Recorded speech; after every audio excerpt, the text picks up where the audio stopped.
नमस्कार दोस्तों, मैं हूं ममता तिवारी और आप सभी का स्वागत करती हूं मेरे चैनल ममताज वे में। कैसे हैं आप सब? तो ये बताने के लिए कमेंट बॉक्स में हर हर महादेव हमेशा की तरह जरूर लिखें। तो चलिए दोस्तों, आज हम इस वीडियो में जानेंगे हरितालिका तीज से संबंधित बहुत सारे आप लोगों ने महत्वपूर्ण प्रश्न किए हैं। जैसे कि दीदी, हर साल बिछुआ लेना जरूरी है, सूट पे क्या सलवार सूट पहनकर ये पूजा कर सकते हैं, उद्यापन के बाद क्या व्रत कर सकते हैं, फलाहार कर सकते हैं, और जो है पति से क्या व्रत रखवा सकते हैं, मासिक धर्म में ये व्रत कैसे करें। मतलब तमाम ऐसे आप लोगों के महत्वपूर्ण प्रश्न हैं। सभी प्रश्नों के उत्तर बारी बारी से हम जानेंगे। ध्यान से समय निकालकर ये वीडियो आप लोग सुन लीजिएगा कि बार बार आपको कमेंट करने की जरूरत नहीं पड़ेगी। और मैं भी व्यस्त रहूंगी तो मान लीजिए कहीं रिप्लाई ना दे पाऊं तो आप लोग माफ कीजिएगा। तो चलिए सभी महत्वपूर्ण बातें जान लेते हैं। और इससे पहले दोस्तों, अगर आपको मेरा वीडियो पसंद आता है तो प्लीज आप मेरे चैनल को सब्सक्राइब कर दीजिएगा, बेल आइकन को प्रेस कर दीजिएगा, जिससे कि मेरे वीडियो के नए नोटिफिकेशन आप सभी के पास सबसे पहले पहुंचे। तो चलिए शुरू करते हैं और सभी महत्वपूर्ण बातें जान लेते हैं। तो सबसे पहले दोस्तों आपको बता दूं कि हरितालिका तीज का व्रत हम भाद्रपद मास के शुक्ल पक्ष की तृतीय तिथि को ये व्रत हम करते हैं। और इस साल 2024 में ये व्रत हमें कब करनी है? 6 सितंबर को। नहाए खाए से लेकर पारण तक के संपूर्ण नियम विधि के लिए वीडियो डाल चुकी हूँ, वो चीजें इसमें बताऊंगी तो वीडियो बड़ा हो जाएगा। और इस साड़ी का आप लोग लिंक मांगे थे तो इसके लिए शॉर्ट वीडियो डाल दी हूँ। लिंक शायद नहीं खुल रहा है, आप लोग देख लीजिएगा, लेकिन व्हाट्सएप नंबर दे दी हूँ, उससे भी आपका कार्य हो जाएगा। जो लोग नहीं देखे उनके लिए वीडियो में भी बता दी। अगला प्रश्न अब चलिए जान लेते हैं। तो 6 तारीख को हमें व्रत रखनी है और नहाए खाए के नियम विधि बता चुकी हूँ। तो आप लोग बुधवार को भी बाल धो सकते हैं, उसके बाद शुद्ध सात्विक भोजन करनी है, या आप लोग गुरुवार को भी बाल धो सकते हैं। और गुरुवार का व्रत आप लोग मत कीजिएगा, कंटिन्यू 2 दिन व्रत हो जाएगा तो तबीयत भी खराब हो सकता है, आप लोग देख लीजिएगा। ये क्लियर हो गया। अब चलिए सबसे पहले आप लोगों का प्रश्न ले लेते हैं कि दीदी उद्यापन क्या मेरी माँ को करवाना चाह रहे हैं तो उसके बाद क्या व्रत रख सकते हैं? जी बिल्कुल, उद्यापन के बाद भी हम ये व्रत कर सकते हैं। और जो है अगर नहीं रहा जाता है तो फलाहारी भी ये व्रत आप लोग कर सकते हैं। या प्रेगनेंसी में भी जो महिलाएं जो प्रेग्नेंट है नहीं रह पा रही है तो ठीक है, आप लोग जल और फल पे ये व्रत कर सकती हैं। बातों को ध्यान से समझते चलिएगा। ये क्लियर हो गया। अगला आप लोगों का प्रश्न है कि जैसे हम सलवार सूट पर क्या तीज का व्रत कर सकते हैं? तो देखिए, तीज का व्रत जो है सुहाग का व्रत है। हर सुहागन स्त्रियां अपने पति के दीर्घायु के लिए व्रत करती हैं। कुंवारी लड़कियां भी अच्छे घर और वर के लिए करती हैं। तो आपको ध्यान रखनी है कि साड़ी पे कोई भी पूजा पाठ करे तो ज्यादा बेहतर रहता है। मान लीजिए अगर खरीदनी है तब तो आप लोग साड़ी ही ले लीजिएगा, लेकिन अगर खरीद चुकी हैं, सूट है तो ठीक है, सलवार सूट भी पहन लीजिएगा और सर पे अच्छे से दुपट्टा ले लीजिएगा। शादी का चुनरी है तो वो भी आप लोग ले सकते हैं। लाल पीली चुनरी ओढ़ कर ही हमें पूजा करनी है, इस बात का ध्यान रखिएगा। लेकिन साड़ी पहने तो ज्यादा बेहतर है। सूट भी आप लोग पहन सकते हैं, ऐसा कुछ नियम नहीं है। अगला आप लोगों का प्रश्न है कि दीदी जैसे हम प्रेग्नेंट हैं और हमें जैसे मेडिसिन चल रहा है तो क्या पति से व्रत रखवा सकते हैं? तो जी रखवा सकते हैं, लेकिन पति लोगों को भी पनिशमेंट मत दीजिए। जितना होता है हमें करनी चाहिए, लेकिन कुछ बहुत अधिक क्रिटिकल कंडीशन है तब आप लोग पति से रखवा सकते हैं। वरना पति लोग कहेंगे कि ये नया नियम ये लोग शुरू कर दिए, और सभी पति जो है सक्षम नहीं है कि निर्जला और निराहार रह सके। अगर रह लेते हैं तो अच्छी बात है, नहीं रहते हैं तो जल फल पे भी रख सकते हैं। आप लोग रखवा दीजिएगा, लेकिन कोशिश करें कि हमें ही करनी चाहिए, ठीक है। जब तक कोई मजबूरी ना हो तब तक पति से ना करवाएं। अगला आप लोगों का प्रश्न है कि दीदी जैसे कि बिछुआ हर साल लेना क्या जरूरी है? तो जी नहीं। अगर आपको कोई ज्वेलरी गहना लेना है तो तीज में आप लोग ले सकते हैं। और नई साड़ी का भी कोई नियम नहीं है, आप पहनी धुली हुई साफ स्वच्छ साड़ी पहन सकती हैं। और अगर कुछ भी नहीं ले रही है तो तीज के नाम पर कोरा में आप लोग चूड़ी का एक डब्बा जरूर ले लीजिएगा। 2-4 का भी पीस में आजकल चूड़ियां आती है, 4 पीस की वाली कांच की चूड़ियां, कुछ ना कुछ, या लहठी। मतलब तीज के नाम पर कुछ भी अगर कोरा लेना है तो एक बिंदी का पत्ता, एक सिंदूर, एक चूड़ी तो ले ही सकते हैं। साड़ी वगैरह ले ना ले, टोटल आपकी इच्छा है। ये हो गया। अगला प्रश्न क्या है कि दीदी शादी का जोड़ा पहन सकते हैं? तो कई बार बता चुकी हूँ, शादी का जोड़ा भी आप लोग पहन सकते हैं।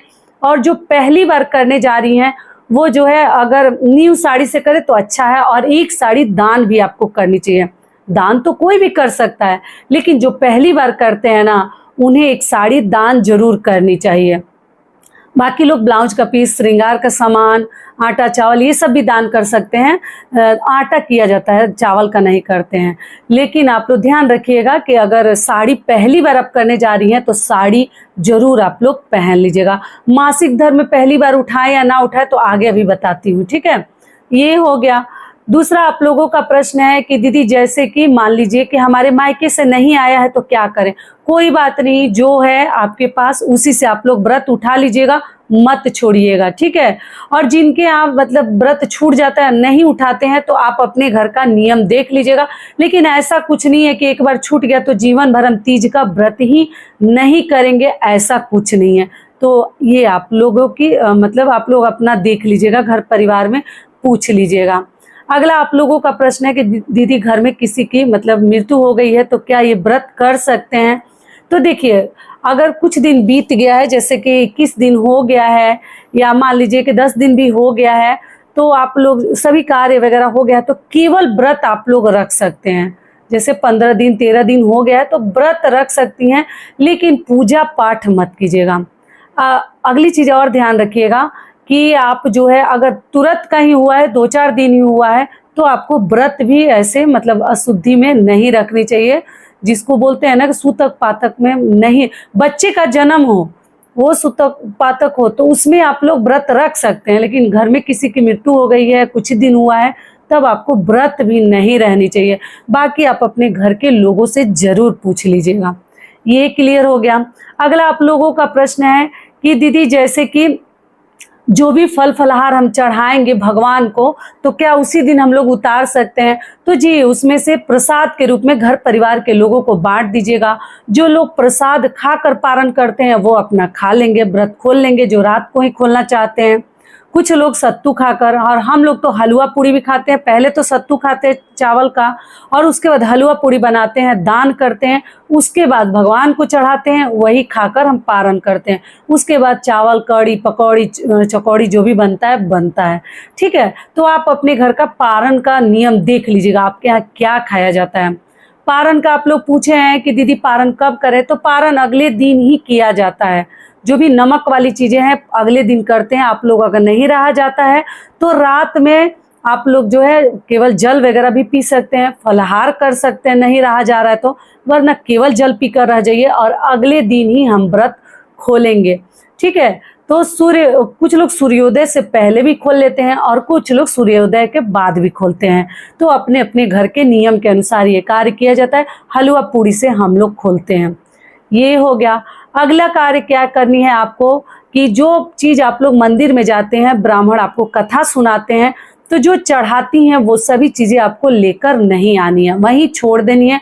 दक्षिणा देकर पाँव पूज लेनी है पंडित जी का, और वहीं सब चीज़ छोड़ दीजिए। घर में दान करती हैं तो या चढ़ाती हैं पूजा में, तो सभी चीज़ अपने लिए ना रखें, कुछ चीज़ें उसमें से हमें दान भी करनी चाहिए। सुहाग की चीज़ें जो भी आप लोग चढ़ाती हैं उसमें से कुछ न कुछ हमें दान करनी चाहिए और कुछ अपने लिए भी चढ़ाकर रख लेनी चाहिए। अगला प्रश्न क्या है कि दीदी हम सिंदूर नाक से कब लगाएंगे, तो पूजा से पहले ही लगाकर आप लोग बैठिएगा।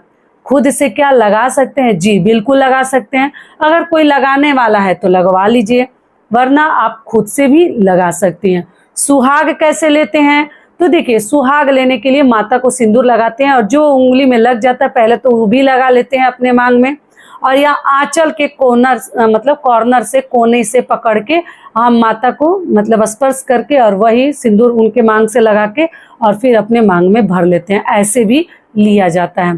देखिए पूजा विधि का आप लोग मेरा पुराना वीडियो देखिएगा, हर प्रकार के वीडियोज में डाली हूँ। मासिक धर्म के लिए दान कैसे किया जाता है, पूजा विधि क्या है, पारण कैसे किया जाता है। तो देखिए आप लोग कोशिश कीजिएगा, ममता तिवारी के नाम से सर्च कीजिएगा, जो वीडियो आपको चाहिए आपको जरूर मिल जाएगा। ममताज वे से पहले ममता तिवारी से मिल जाता है, तो आप लोग बोल कर ही सर्च कीजिएगा, आपको सभी प्रकार के वीडियोज मिल जाएंगे। और वीडियो बड़ा भी होगा तो ध्यान से सुन लीजिएगा, ठीक है, सभी महत्वपूर्ण बातें हैं। और दोस्तों आप सभी से एक छोटी सी रिक्वेस्ट है, अगर वीडियो पसंद आता है तो चैनल को पक्का सब्सक्राइब कर दीजिएगा और वीडियो को लाइक कर दीजिएगा। क्योंकि आपके एक लाइक से हमें बहुत अधिक हिम्मत और प्रेरणा मिलती है। तो जरूर कीजिएगा। इतनी रात में, रात को 11:30 बजे मैं ये वीडियो बना रही हूँ, 11:30, तो आप लोगों के एक लाइक की वजह से हमें बहुत हिम्मत मिलती है, तो जरूर कीजिएगा। और अगला आप लोगों का प्रश्न है कि दीदी क्या व्रत के दिन बाल धो सकते हैं? तो जी नहीं। एक तो ये वार्षिक व्रत है और तीज व्रत के दिन हमें बाल नहीं धोनी चाहिए। तो आप लोग या तो बुधवार को भी बाल धो सकते हैं या आप लोग गुरुवार को भी धो सकते हैं। गुरुवार का व्रत आप लोग मत रखिएगा। कुछ बहनें पूछी हैं कि दीदी स्किप कर सकते, तो जी, केवल कथा कह लीजिएगा, पूजा पाठ विष्णु भगवान का गुरुवार को कर लीजिएगा। और आप लोग जो है अगले दिन तीज का इतना भारी व्रत, कठिन व्रत हमें रखनी है, तो आप लोग बिन खाए मत रहिएगा, भोजन कर लीजिएगा। अगला आप लोगों का प्रश्न है कि दीदी जैसे हम वैभव लक्ष्मी का व्रत शुक्रवार को करते हैं, तो क्या तीज व्रत के साथ वो भी पूजा कर सकते हैं? बिल्कुल, वो व्रत भी कर सकते हैं, पूजा भी कर सकते हैं, केवल आपको कुछ खानी पीनी नहीं है, इस बात का ध्यान रखिएगा। और अगला आप लोगों का प्रश्न है कि दीदी क्या हम व्रत में सो सकते हैं? तो इसके लिए तो देखिए कई बार बता चुकी हूँ, जी बिल्कुल सो सकते हैं। तबीयत खराब ना हो जाए इसके लिए आप लोग आराम कीजिएगा, अच्छे से रेस्ट कीजिएगा। केवल ध्यान रखिएगा कि व्रत के दौरान किसी की चुगली निंदा ना करें। आप लोग सो सकती हैं और सुबह में थोड़ा बहुत पूजा कर लीजिएगा। इसकी पूजा हम शाम को करते हैं। तीज व्रत में शिव जी की पूजा हर घर का देखिए नियम क्या है वो मैं नहीं जानती, लेकिन हमेशा से हम मतलब जब से हम लोग कर रहे हैं या हमारे घर परिवार के लोग, तीज व्रत में हरितालिका तीज व्रत की पूजा हम शाम को ही प्रदोष काल में करते हैं।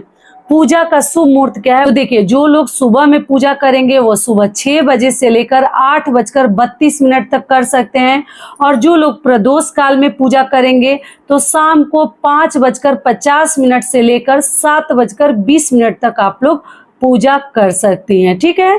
और आप लोग जो लोग भी मतलब तीज व्रत के लिए शिव जी की पूजा के लिए बेलपत्र वगैरह तोड़ना चाहते हैं, मतलब लाना चाहते हैं, तो एक दिन पहले भी आप लोग जैसे तोड़ कर रख लीजिएगा। तोड़ना हो तब, खरीदना हो तो आप लोग व्रत के दिन भी खरीद सकते हैं, लेकिन जो लोग खुद से तोड़ कर लाते हैं, जिनके घर के आसपास बेलपत्र है, बेल वृक्ष है, तो वो जो है व्रत के दिन आप लोग मत तोड़िएगा। इस बात का आप लोग ध्यान रखिएगा। सारी बातें क्लियर हो गई। और साथ में आप लोग पूछे हैं मासिक धर्म के लिए, तो देखिए मासिक धर्म में आप लोग व्रत रखिएगा, कोई दिक्कत नहीं है। और आप लोग पूछे हैं दीदी पहली बार मासिक धर्म में ये व्रत क्या उठा सकते हैं? जी बिल्कुल उठा सकते हैं। मासिक धर्म में आप लोग पहली बार ये व्रत उठा सकते हैं। पूजा जो है पहली बार हो या दूसरी बार हो या चौथी बार हो, पूजा अपने घर परिवार के लोगों से करवा दीजिए। कोई नहीं है तो आसपास के लोगों से भी करवा सकती हैं, या अपने बच्चे से आप लोग करवा दीजिएगा, लेकिन व्रत मत छोड़िएगा, फिर आगे कौन सी अड़चन आ जाए। कुछ लोग नहीं उठाते हैं, लेकिन हमारे घर में ऐसा नहीं है। मासिक धर्म में भी ये व्रत हम उठा लेते हैं, कोई दिक्कत नहीं है। पूजा केवल नहीं करेंगे, व्रत रखेंगे। और अगर आपका उस दिन तीसरा दिन है तो आप लोग जो है न्यू साड़ी वगैरह भी पहन सकते हैं, सारे श्रृंगार भी कर सकते हैं।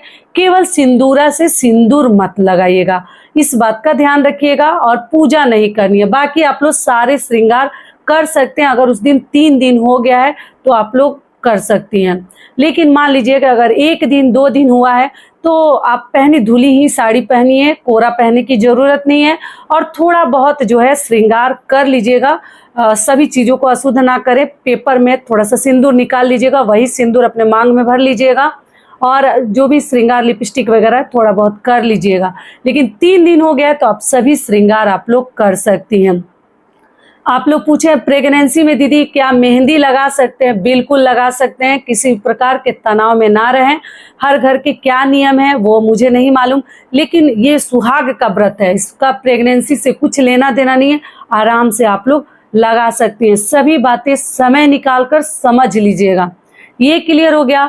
व्रत में आप लोग कथा सुन सकती हैं, और आप जो है अच्छे से श्रृंगार भी कर सकते हैं। पति को प्रणाम कर लीजिएगा तो आपका पूरा फल आपको मिल जाएगा। शिव जी को दूर से प्रणाम कर लीजिएगा, माता पार्वती को प्रणाम कर लीजिएगा। तो केवल आप लोग पति को प्रणाम कर लीजिएगा, आपका पूरा पूजा जो है संपूर्ण हो जाएगा और किसी भी प्रकार की कमी नहीं रह जाएगी। लेकिन मासिक धर्म में भी आप लोग व्रत उठा लीजिएगा, और मासिक धर्म में भी आप लोग व्रत कर सकती है, कथा सुन सकती हैं। आप लोग पूछे हैं दीदी खुद से कथा क्या पढ़ सकते हैं? जी, खुद से भी पढ़ सकती हैं, पति से भी पढ़वा सकती हैं और ब्राह्मण के द्वारा भी सुन सकती हैं। मेरे भी चैनल पे जैसे कथा का वीडियो मैं अपलोड की हूँ, आप लोग चाहें तो सर्च करके आप लोग सुन सकती हैं। तो आशा करती हूँ सभी बातें अभी आप लोगों के समझ में आ गई होगी। तो ये वीडियो मेरा यहीं तक का था, फिर मिलती हूँ एक नए वीडियो में। तब तक के लिए नमस्कार, स्वस्थ रहिए, सुरक्षित रहिए और जहाँ कहीं भी रहिए खूब खुश रहिए। धन्यवाद।